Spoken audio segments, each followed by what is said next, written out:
अरिहन्ताणम्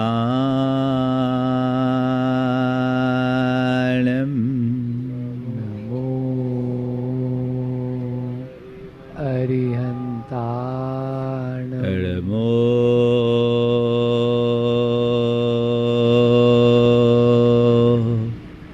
सिद्धाणम् नमो सिद्धाणम् नमो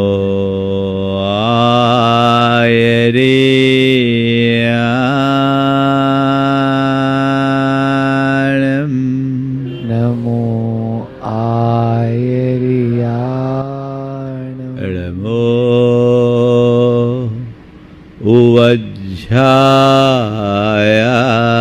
उवज्झायाणम् नमो उवज्झायाणम्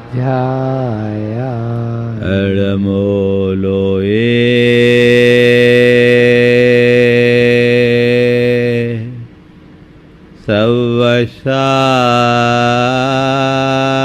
सवसाहुनम् नमो लोये सवसाहुनम्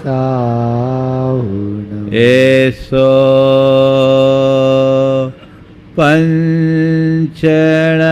पञ्चणमोयारो एषो पञ्चि नमो यारो सवपावपनाशनो सवपावपनाशनो मङ्गलाळं च सवेसिं मण्डलाणं च सवेसिं पढमं हो मङ्गलम् परमं होय मङ्गलम्। जय बोलो देवादिदेव खजराट श्री भगवान महावीर स्वामी की जय। अहिंसा परमो धर्म की परम पूज्य आचार्य गुरुवर श्री विद्यासागर जी महाराज की परम पूज्य मुनि श्री 108 प्रमाण सागर जी महाराज की पूज्य मुनि श्री 108 निर्भीक सागर जी महाराज की बोलो परम पूज्य मुनि श्री 108 संधान सागर जी महाराज की बोलो समस्त मुनि संघ की। हमारे जीवन को दुखी करने वाले कारणों में तीसरा कारण है आसक्ति। आसक्ति हमें रुलाती है। हम अपने अंतर मन में झांक कर देखें तो पाएंगे चीज़ें हमें परेशान नहीं करती, चीज़ों के साथ जुड़ी हुई आसक्ति हमें बुरी तरह उलझा के रखती है। और ये आसक्ति व्यक्ति से भी होती है, वस्तुओं से भी होती है। आज 4 प्रकार की आसक्ति की बात आप सबसे करूंगा। ऐसे मुझे 4 बातें करनी है। आसक्ति, अनासक्ति, अत्यासक्ति और विरक्ति की, ये 4 भूमिकाएं हैं और इन चारों भूमिकाओं पर हमें चर्चा करनी है। शुरुआत आसक्ति से करता हूँ। आसक्ति यानी किसी भी व्यक्ति, वस्तु, परिस्थिति के प्रति अंदर का गाढ़ जुड़ाव, लगाव। ये आसक्ति धन की भी होती है, ये आसक्ति विषयों की भी होती है, ये आसक्ति परिवार परिजनों की भी हो सकती है और ये आसक्ति हमारे शरीर के प्रति भी हो सकती है। देहासक्ति, धनासक्ति, भोगासक्ति और परिजनासक्ति, ये चारों प्रकार की आसक्ति हमें रुलाती है। सबसे ज़्यादा अगर हमारे मन में आसक्ति होती है तो हमारे शरीर के प्रति होती है, देहासक्ति होती है। और ये देहासक्ति निज पर के देह के आकर्षण में उलझा हुआ मनुष्य अनेक प्रकार के अनर्थों को भी कर डालता है। आप अपने शरीर के प्रति आसक्ति रखते हुए अपने अंतर्मन को टटोल करके देखिए कितने परेशान और कितने दुखी होते हैं। अपने शरीर के प्रति सतर्क रहना, शारीरिक स्वास्थ्य के प्रति सचेष्ट रहना, जागरूक रहना अच्छी बात है, लेकिन दिन भर शरीर में ही उलझे रहना कतई अच्छी बात नहीं होती। लेकिन आजकल देखने में ये आता है कि उम्र दराज लोग भी अपने शरीर के प्रति उमड़े हुए आकर्षण में इस तरह उलझे रहते हैं कि उन्हें देह जगत से परे किसी आत्म जगत का बोध ही नहीं होता। संत कहते हैं सच्चे अर्थों में अपने जीवन को आध्यात्मिक क्षेत्र में लेकर के चलना चाहते हो तो देह के तल से ऊपर उठकर चेतना के स्तर पर जीने के आदी और अभ्यासी बनो। शरीर एक साधन है, पर इसे ही सर्वस्व मानना कतई उचित नहीं है। मनुष्य जीवन हम सबको प्राप्त हुआ है और इस दुर्लभ मनुष्य जीवन को प्राप्त करके यदि हम शरीर का उपयोग करें तब तो ठीक है, लेकिन केवल शरीर में ही रमे रहे तो कतई उचित नहीं है। आप लोग देखिए 24 घंटे अपने शरीर को मेंटेन करने की कोशिश करते कि नहीं करते? उसके बाद भी क्या ये मेंटेन होता है? होता है? बोलो। शरीर की शब्द शास्त्र के अनुसार व्याख्या ऐसी की गई, सीरियंते इति शरीरानी, जो सड़े उसका नाम शरीर। दूसरी तरफ से कहा गया शरीरम व्याधि मंदिरम, शरीर बीमारी का घर है। तो इस शरीर का अपना स्वभाव है, शरीर अपने स्वभाव को कभी नहीं छोड़ता, लेकिन फिर भी व्यक्ति अपने शरीर के पीछे रात दिन लगा रहता है। तो महाराज क्या करे, शरीर का ख्याल नहीं करें? मैं कहता हूँ शरीर का ख्याल करो, लेकिन शरीर के ही ख्याल में मत रहो। जिसका ये शरीर है उसका भी ध्यान रखो। आप शरीर में 24 घंटे रमे हो, आत्मा में उसका कोई अता पता है? जब तक ये भेद विज्ञान नहीं होता शरीर और आत्मा का, आत्मा की पहचान नहीं होती, जीवन की वास्तविकता का ज्ञान नहीं होता, देह का आकर्षण नहीं मिटता, तब तक जीवन का कल्याण नहीं हो सकता। तो शरीर के साथ रहो, पर केवल शरीर में मत रहो। शरीर के साथ जियो, पर केवल शरीर के लिए मत जियो। शरीर के साथ जीना, शरीर का उपयोग करना, नर भव के कल्याण का, नर भव से उत्थान का साधन बनाना है, और केवल शरीर के लिए जीना, शरीर की आसक्ति में ही जीना, अपने इस जीवन को बर्बाद कर देना। नीतिकार कहते ये नेव देहे न विवेकहीना संसार बीजम परिपोषयन्ति, तेनेव देहे न विवेक भाजा संसार बीजम परिशोषयन्ति। एक विवेकहीन मनुष्य जिस शरीर को पाकर अपने इस संसार को पुष्ट करता है, वहीं विवेकी भेद विज्ञानी जीव इसी शरीर के माध्यम से संसार को नष्ट कर देता है। भाव सागर से पार उतरने के लिए शरीर ही माध्यम है, तो संसार में डुबाने वाला भी ये शरीर है। जिसने इसका उपयोग किया वो तर गया, और जिसने इसका उपभोग किया वो मर गया।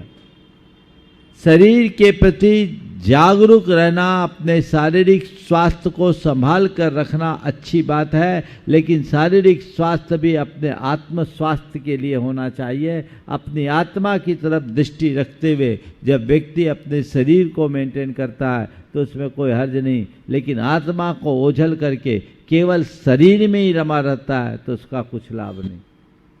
आप क्या कर रहे हैं? 24 घंटे अपने शरीर को अप टू डेट बनाए रखने वाले लोग भी एक दिन आउट ऑफ डेट होते कि नहीं होते? काल सबको आउट ऑफ डेट कर देता है, एक दिन सब कुछ विनष्ट हो जाने वाला है। इसलिए संत कहते हैं देहाकर्षण को कम करे, और ये देहाकर्षण तब कम होगा जब हम शरीर की वास्तविकता को ध्यान में रखेंगे। मोक्ष मार्ग में आगे बढ़ने के लिए 3 से वैराग्य रखने की बात कही गई, संसार, शरीर और भोग। संसार की वास्तविकता को समझो, शरीर की वास्तविकता को समझो, भोगों की वास्तविकता को समझो, आसक्ति मिटेगी, अपने आप मिटेगी, फिर आसक्ति बचेगी नहीं। लेकिन जब तक हम वास्तविकता को नहीं समझते, हमारा चित्त उसी में रमा रहता है और उसमें रमे रहने वाला मनुष्य पूरे जीवन दुखी रहता है। देखिए, शरीर की आसक्ति मनुष्य को कहाँ से कहाँ पहुँचा देती। एक व्यक्ति जो खूबसूरत था, बड़ा खूबसूरत था, 48-49 साल की उम्र में उसके चेहरे पर हल्की सी झुर्री आई। एक झुर्री आने के कारण वो डिप्रेशन में आ गया। मेरा देह सौंदर्य खत्म हो गया, अब मेरा क्या होगा। डीप डिप्रेशन में आया, ट्रीटमेंट कराया गया, उसको मरने की इच्छा हो गई। अब तो मुझे जीना ही नहीं, मुझे मरना है, मुझे मरना है, मुझे मरना है। हालत ये हो गई कि उसके एक बेटे ने अपनी इंजीनियरिंग की पढ़ाई छोड़कर उसके साथ छाया की तरह रहना शुरू कर दिया। वो टॉयलेट में भी जाता तो उसको अंदर से बंद नहीं करने देते, क्योंकि उसके मन में एक ही भाव, मुझे मरना है, मुझे मरना है, मुझे मरना, अब नहीं जीना, नहीं जीना, मेरा शरीर खराब हो गया। और आखिरकार एक दिन मौका पाकर कहीं से सल्फास की गोली खाकर उस आदमी ने अपनी आत्महत्या ही कर ली। ये क्या है? अत्यासक्ति। काश उसके मन में विवेक होता और इस शरीर की भंगुरता को पहचान कर वैराग्य का पथ अंगीकार किया होता तो अपनी आत्मा का उद्धार कर लिया होता।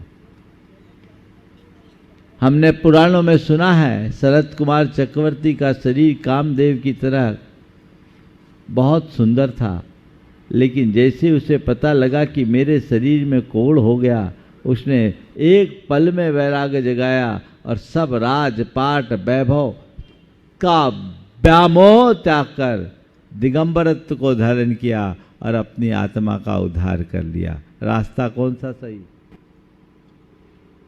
देह की चिंता में अपना जीवन घुट घुट कर जीने में, अथवा इस शरीर की अशुचिता और नश्वरता को जानकर परमार्थ में लगने में। हम लोग क्या करते हैं? एक दिन ये शरीर छूट जाने वाला है, एक दिन ये शरीर शिथिल हो जाने वाला है। सबको पता है कि नहीं? बोलो, बुढ़ापे में क्या हाल होता है। अभी मैं कई बुजुर्गों को देख के आया हूँ, सब बिस्तर पर पड़े हैं, बेड रिडन है। आप देखते हैं कभी ऐसे व्यक्तियों को देखकर मन में एक ख्याल आता है कि मेरी ऐसी स्थिति आए उससे पहले मैं कल्याण के रास्ते पर चलूं? आता है? सामने वाले की सेवा कर दोगे, उनके प्रति सहानुभूति प्रदर्शित कर दोगे, लेकिन उनकी दशा में अपनी दशा कभी समझ में आती है? किसी के साथ भी तो हो सकता है, कुछ भी हो सकता है। सब कुछ ठीक ठाक चलते चलते एक छोटा सा कुछ हो गया, हल्का सा स्ट्रोक आ गया, खेल बिगड़ गया। तो इसके लिए क्या करना? शरीर की आसक्ति को घटाते हुए संयम के रास्ते पर चलने का पुरुषार्थ करो, सुखी रहोगे। केवल शरीर की आशा, मुझे ये खाना, मुझे ये पीना, मुझे ये पहनना, मुझे वो करना, मुझे वो करना, 24 घंटे वही करते रहोगे तो अपने आप को कब सुमरोगे? देह के साथ जियो, देह के लिए मत जियो। जीवन का सिद्धांत ये बनाओ। ये आसक्ति आपको उलझाएगी।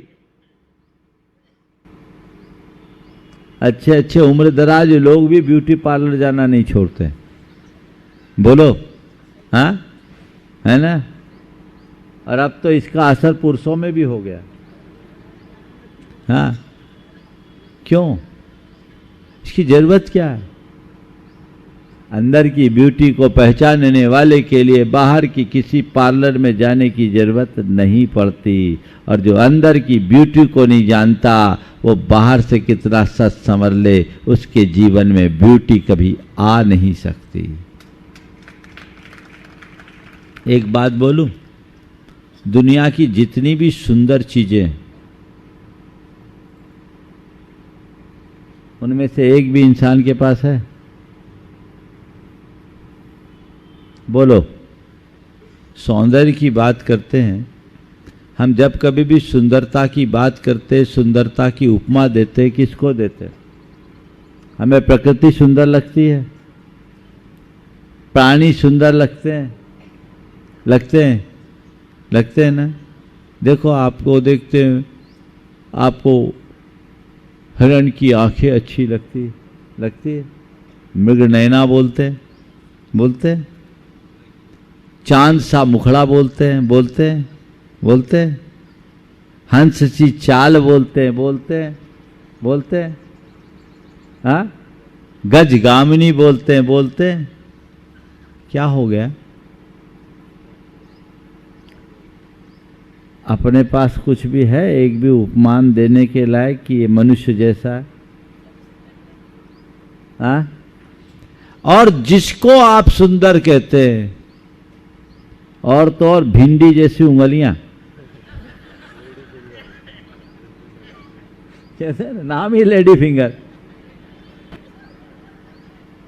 एक भी चीज, और फिर ये बताओ, जिन चीजों को आप सुंदर देखते, मोर देखते ही मन आकर्षित होता है, कोई ब्यूटी पार्लर में गया क्या? बोलो, उसे कोई कॉस्मेटिक लगाया है क्या? दरअसल ये मनुष्य के मन की विकृति है कि उसने अपने आप को सजाने संवारने के नाम पर और ढेर सारा विकार जोड़ दिया। कंजूस बाप को मरता देखकर बेटे ने बुलवा लिया 2 गुना बड़ा कफन। कंजूस बाप को मरता देखकर बेटे ने बुलवा लिया 2 गुना बड़ा कफन। देखते ही सेठ गुर्राया, अभी मरा नहीं था, देखते ही सेठ गुर्राया, कहा, बेटा क्यों करता है फिजूल खर्ची, ठीक नहीं है तेरी मर्जी। बेटा ठीक नहीं है तेरी मर्जी, क्यों करता है फिजूल खर्ची। बेटे ने, कंजूस बाप को मरता देखकर बेटे ने बुलवा लिया 2 गुना बड़ा कफन। सोचा मेरे पिता ने ढंग से न कुछ खाया न पिया, कम से कम मैं ओढ़ा तो सकूंगा 2 गुना कफन। सोचा पिता ने ठीक से न खाया न पिया, कम से कम मैं ओढ़ा तो सकूंगा 2 गुना बड़ा कफन। देखते ही बाप जी चिल्लाए, कहा, बेटा ठीक नहीं है तेरी मर्जी, क्यों करता है फिजूल खर्ची। कपड़ा आखिर कपड़ा है, बेकार नहीं जाएगा। कपड़ा आखिर कपड़ा है, बेकार नहीं जाएगा। आधा मुझे उड़ा दे, आधा तेरे काम आ जाएगा। अब क्या कहेंगे ऐसे को? है एक आध नमूने मिल जाएंगे, हर जगह हर संस्करण उपलब्ध होता है। पर ये देखो, मेरे भीतर ये परिणति तो नहीं है। जितनी तत्परता से आप धन जोड़ते हो, उतनी ही उदारता से धन लगाना सीखिए, नहीं तो आपके लिए वो कहीं की नहीं रहने देंगे। और जिन लोगों के पैसे के पीछे प्रगाढ़ आसक्ति होती है, उनके सारे संबंध भी बिगड़ जाते। इसलिए उनसे अपने आप को बचा करके रखने का प्रयास करना चाहिए। और आजकल मैंने देखा है, तीसरे नंबर की आसक्ति बढ़ गई, पैसे से ज़्यादा है भोगासक्ति। पुराने लोगों में पैसों की आसक्ति होती थी, अब भोगों की आसक्ति बढ़ गई। आज की नई पीढ़ी में अब पैसे के प्रति ज़्यादा लगाव नहीं हो। अब तो उनके पास सब कुछ है, मोबाइल पास में है, एक क्लिक में ऑर्डर करना और चीज़ों का अंबार लगाना है ना। चीज़ों के प्रति आसक्ति है। एक बार एक बहन जी ने कहा, महाराज जी हमारी जो बहू आई ना, हर हफ्ता कोई ना कोई ऑनलाइन आइटम आता है। और महाराज आइटम आता है, अब घर तो घर है, कितने ही बड़ा करो, इतना अंबार लग गया है कि रखने की जगह नहीं। बोला एक दिन मैंने उससे कहा, अब उसका एक बच्चा, आज इस बच्चे के लिए ये चीज़ लाना, आज इसके लिए ये चीज़ लाना, आज इसके लिए ये चीज़ लाना। कोई भी महाराज जी यूट्यूब में ऐड देखते रहती है और बस फट से ऑर्डर करती है, कोई कमी तो कुछ है नहीं, पर सब आज महाराज जी लोगों के पास सेविंग नहीं रहती, फूंकते हैं। हो रहा है कि नहीं हो रहा है बोलो? और जगह नहीं, और हमने बड़ा किसी को दे दो, क्यों दे दें? देना भी नहीं, यूज भी नहीं आना, अंबार लगाते जाना, ये क्या है? ये सब पागलपन है जो घर की व्यवस्थाओं को भी बिगाड़ती है और मन की अवस्था को भी बिगाड़ती, हमें अंदर से दुखी करते। आवश्यकता और उपयोगिता को समझे बिना जब मनुष्य के हृदय में आसक्ति हावी होती है तो इसी तरह की अंधी दौड़ना शुरू कर देते हैं, जिसमें जिंदगी भर दौड़ते रहते, पहुंचते कहीं नहीं। ये आसक्ति है, चीजों के प्रति आसक्ति, विषयों के प्रति आसक्ति। अब क्या है? अच्छा पहनना, अच्छा खाना, अच्छे गाड़ी चाहिए, अच्छे कपड़े चाहिए, सब कुछ ब्रांडेड और नित्य नूतन, वो भी स्टेटस के नाम पर भी बहुत सारी चीजें होने लगी। ये क्या है? ये तुम्हारे अंदर की आसक्ति की ही तो अभिव्यक्ति है। पुराने लोगों में और आज की पीढ़ी में बड़ा अंतर है। पुराने लोग मोटा खाते थे, मोटा पहनते थे, और आजकल स्थितियां बिल्कुल उलट है। पुराने लोगों में हम देखें कम कमाते थे, ज़्यादा बचाते थे। आज ज़्यादा कमाते हैं पर सब गंवा देते हैं, बचाने का तो काम ही नहीं। सब कोई तो लोन पर है, बोलो है कि नहीं है? हाँ, सब चीज़ लोन पे है। एक आदमी को थोड़ी कार्डियक प्रॉब्लम थी, डॉक्टर के पास गया, डॉक्टर को दिखाने, वो डॉक्टर ने बोला भैया थोड़ा लोन पे चला करो, थोड़ा लोन पे टहला करो। उसने कहा डॉक्टर साहब मेरा पूरा परिवार ही लोन पे चलता है। कर्जा लेके घी पीने की आदत हो गई ना। बाहर से तो व्यक्ति सब कुछ दिख रहा है, लेकिन अंदर की स्थिति भगवान ही जानते हैं। तो ये स्थितियां ठीक नहीं हैं। भोगों की आसक्ति में भी व्यक्ति बहुत बर्बाद होता है। ना आपके खाने पीने पर संयम है, ना इंद्रिय विषयों पर संयम है। जिस तरह की प्रवृत्तियां आजकल बढ़ रही है वह बहुत ही सोचनीय है। आजकल सबकी जिंदगी उल्टी हो रही है। नाइट लाइफ सबकी कैसी है बोलो?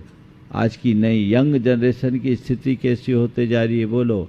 जो जिस तरह की जीवन शैली को लोग अपना रहे हैं, अब तो बड़े छोटे शहरों का भी भेद खत्म हो गया और बड़े और छोटे परिवारों का भी भेद खत्म हो गया। अब मध्यम वर्गीय परिवारों में भी इस तरह की कुप्रवृत्तियां हावी हो रही है जो पूरे जीवन को तहस नहस कर रही है। और ये सब क्यों हो रहा है? आज के मीडिया के माध्यम से जो चीज़ें परोसी जा रही है उसके माध्यम से ये सब चीज़ें होते जा रही। हो रही नहीं हो रही? कहाँ जा रहे? व्यसन, बुराइयाँ, विषयों के प्रति अंधा आकर्षण मनुष्य का घोर पतन कर रही है। हमें चाहिए कि हम इस तरह के पतनोन्मुख कृत्यों से अपने आप को बचाएं, दूरी रखें और ऐसी आसक्ति से बचे। अपने खान पान पर संयम रखें, थोड़ी आसक्ति कम करें। लोग आसक्ति में खा लेते, बाद में खाने ही लायक नहीं बचते। फास्ट फूड, जंक फूड का जिस तरीके से चलन है, बाद में हालत क्या होता है? 50 बीमारियां घेरती है, जकड़ जाते हैं, फिर डॉक्टर सब छुड़वा देते। छुड़वाते कि नहीं छुड़वाते? अवेयरनेस होनी चाहिए। अपने खान पान पर भी संयम होनी चाहिए। कहते भोजन करो पर भोजन भट्ट मत बनो। भोजन भट्ट और भोजन में अंतर है, समझ गए? भोजन करो। अपने यहाँ एक परंपरा थी, जब ये कहा जाता था कि भोजन को औषधि की तरह लो ताकि औषधि लेने की जरूरत ना पड़े, लेकिन लोग अब खाना इतना खा लेते कि दवाई खाने की भी जगह नहीं बची। एक जगह एक पार्टी थी, अब पार्टी में गुलाब जामुन बहुत टेस्टी बने थे। एक आदमी गया, अब गुलाब जामुन इतना भका भक खाया, खाते गया। अब खाया, पानी नहीं पिया। अब पेट में एक ही आइटम भरेंगे तो क्या होगा आप समझ सकते हैं। अब उसको पेट में भयानक दर्द होना शुरू हो गया।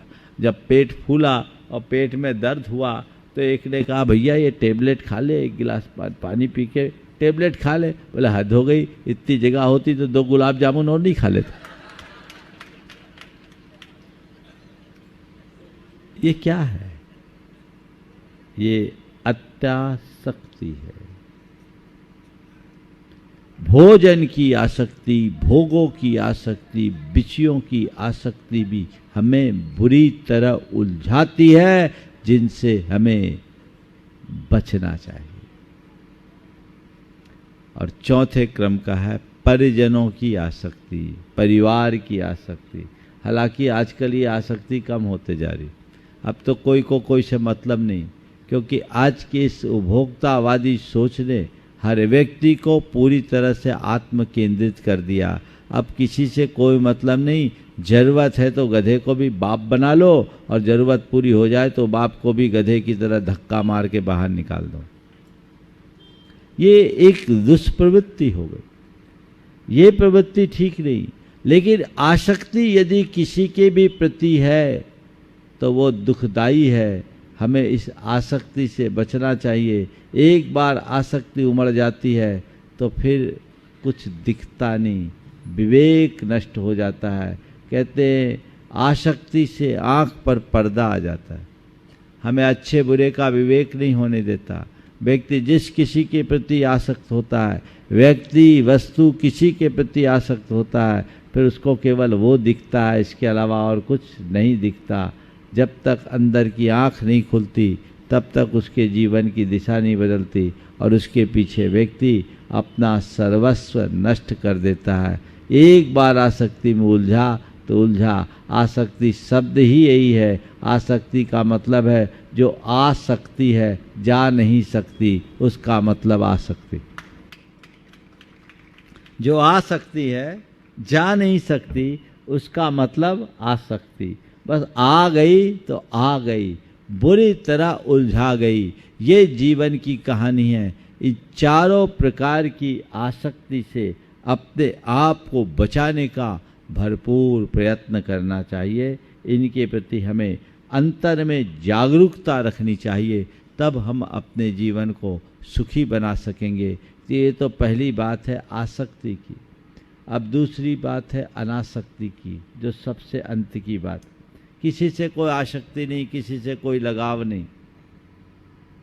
आसक्ति से लक्ष्य अनासक्ति की ओर बढ़ना है। अनासक्ति का एक अलग आनंद होता है, लेकिन उसकी बात करूं उससे पूर्व बीच की दो बातें, अत्यासक्ति और विरक्ति। अत्यासक्ति बहुत हानिकारक। थोड़ा बहुत लगाव होना चलेगा, लेकिन अत्यासक्ति कतई उचित नहीं। एक व्यक्ति ने जगुआर कार खरीदी। जगुआर कार खरीदी। अब कार, आप जितनी महंगी कार, तो लगाव तो उस पर होना स्वाभाविक है। लेकिन कब, जब वही सीमा का उल्लंघन कर देता है तो बड़ा गड़बड़ होता है।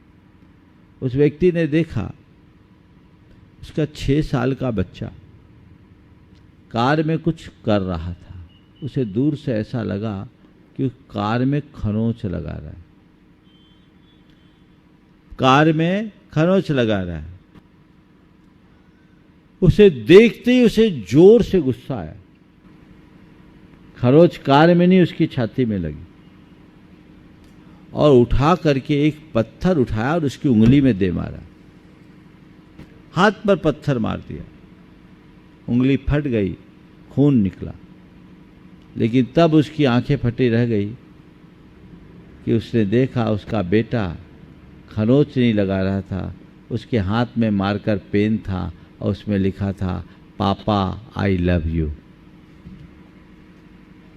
बेटा लिख रहा है पापा आई लव यू, क्योंकि इतनी अच्छी कार लेकर आए। वो अपना प्रेम प्रकट कर रहा है, और बाप को ऐसा लग रहा है कि ये मेरे पाप कार में खरोंच लगा रहा है। अब वो अपना माथा पकड़ के रह गया कि हाय, मैं कितना अंधा हो गया। एक छोटे से बच्चे ने क्या किया, इसे देखे बिना इस तरह का काम कर दिया। आसक्ति ऐसी ही चीज है जो हमारे विवेक को छिन्न भिन्न कर देती है, जो किसी वस्तु और परिस्थिति के विषय में सोचने का अवसर भी नहीं देती, अपने नजरिए से देखने की बात करती। ये अत्यासक्ति है कि नहीं है, बोलो। अरे बेटे ने लिखा, अच्छी बात लिखी, कदाचित खरोंच भी ला दिया तो क्या फर्क पड़ गया। कार में ही खरोच है, हृदय में तो खरोच नहीं आना चाहिए। बच्चा है, कर दिया सो कर दिया। जिसके हृदय में ऐसी प्रगाढ़ आसक्ति होती है वो ऐसा ही भाव मन में जगाता है। तो अत्यासक्ति से अपने आप को बचाइए और विरक्ति का भाव मन में जगाइए। विरक्ति कब होगी? जब जीवन की वास्तविकता को आप समझेंगे। आप अपने जीवन का अनुभव देखिए। आपका किसी भी व्यक्ति के प्रति बहुत लगाव हो, बहुत लगाव, ऐसा लगाव कि उसके बिना आप रह न सके। लेकिन यदि आपको कहीं से पता लग जाए कि आदमी मेरे सामने कुछ और है और असल में कुछ और, तो क्या होगा बोलो? कोई भी व्यक्ति है, आपका कितना भी प्रिय हो, आत्मीय हो, जिसका व्यवहार आपके प्रति बहुत अनुकूल है और जिसके पीछे आप पागल हो, उस व्यक्ति की वास्तविकता का पता लग गया, फिर क्या होगा बोलो? फिर उसको पसंद करोगे क्या? हाँ, नजरिया बदल जाएगा। एक का ऐसा हुआ, एक लड़का किसी के पीछे पागल था, उसी से शादी करना, उसी से शादी करना। उसके पिताजी ने कहा, महाराज जी वो लड़की अपने घर के लायक है नहीं, क्या करूं? मेरे मुंह से निकल गया, चिंता मत करिए, शादी होगी ही नहीं। 3 साल तक ऐसे ही चला। मैंने उससे कहा तू सम्मति मत देना, शादी हो। बोले महाराज जी आपने जो बात कही वो हो गया। बोले क्या हुआ?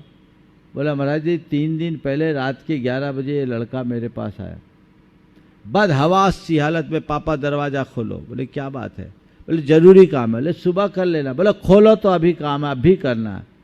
बेटा, जवान बेटा अपने पिता के दरवाजे को खटखटा रहा, अब भी खोलो। खोला दरवाजा, बेटा बदहवास सा। बोला सब खत्म हो गया, सारा मामला गड़बड़ हो गया, आप लोग ठीक कहते थे, मैं अंधेर में था। बोले क्या हो गया? तो इतना बिल्कुल नहीं, अब उसका नाम लेना भी पसंद नहीं। उस लड़की की जितनी फोटो थी सब फाड़ फूड़ दिया। बोला क्या हो गया बेटा?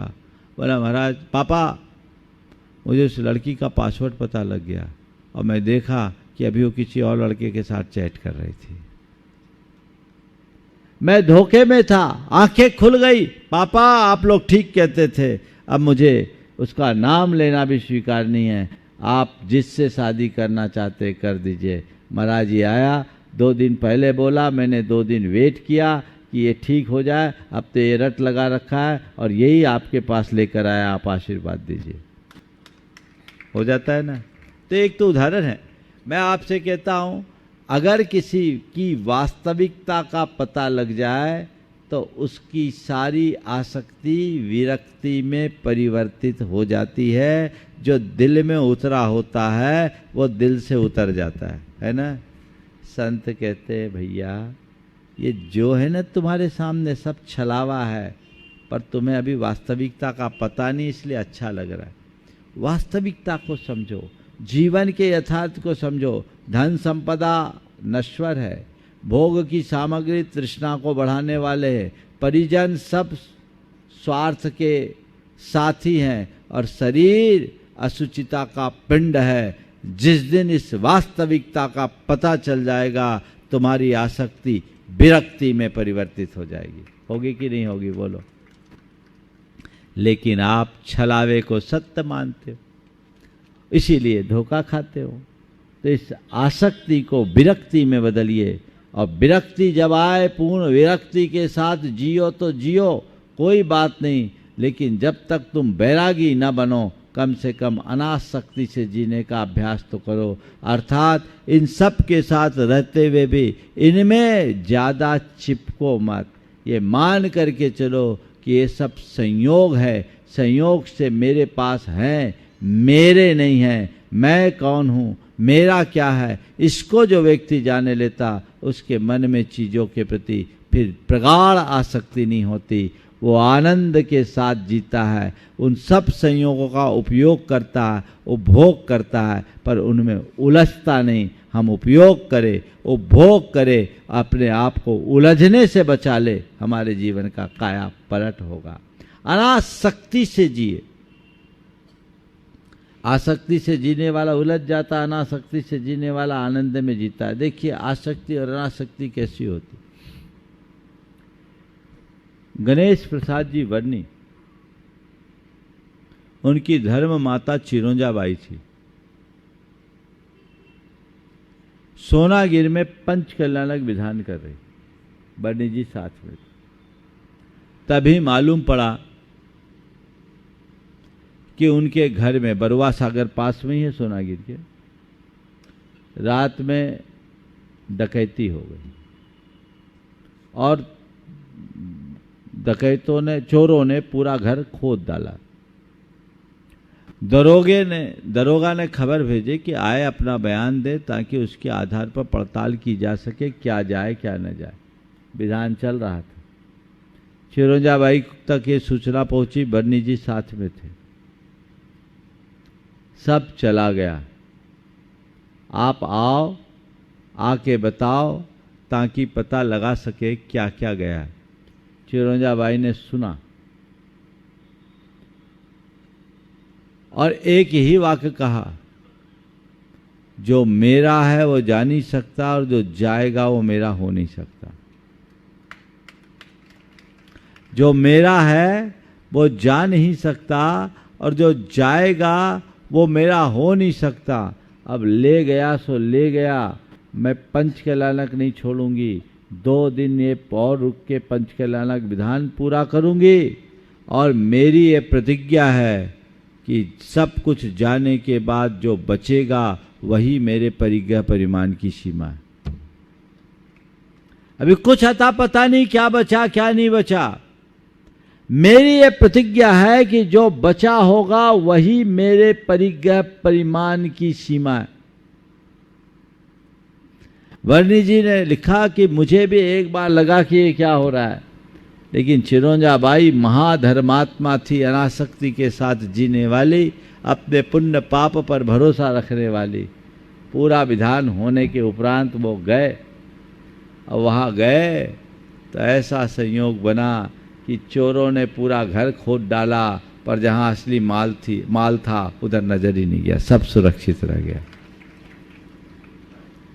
सवाल चोरी जाने न जाने का नहीं है, सवाल चोरी की घटना के घट जाने के बाद भी उससे अप्रभावित रहने का। जिसके मन में ऐसी अनासक्ति होती है वो उलझते नहीं, और जो आसक्ति में जीते हैं वे कभी संभलते नहीं। अपने आप को देखिए कि मेरी भूमिका क्या है। रंग पल में उभार, पल में उतार वाले तो नहीं हैं, थोड़ी थोड़ी बातों में विचलित हो जाने वाले तो नहीं हैं। अगर वस्तु के स्वरूप को ध्यान में रखोगे तो आपके हृदय में कभी आसक्ति हावी नहीं होगी। आप अनासक्ति के साथ जिएंगे, और जो अनासक्ति के साथ जीते हैं वह सब कुछ करने के बाद भी न करने जैसा हो जाते हैं। हमारे जीवन में ऐसी ही अनासक्ति का भाव बना रहे, ऐसा सत्प्रयास आप सब करते रहे। इस जगह आप लोगों को 3 दिन तक लगातार प्रवास का लाभ मिला है। अब कल का बोल रहे हैं, कल का क्या होगा, रिजल्ट शाम को खुलेगा, अभी नहीं कहते। आप देखिए आज का शंका समाधान में कोई शंका नहीं, यहीं पर होगा, इसलिए आप चिंता मत करिए।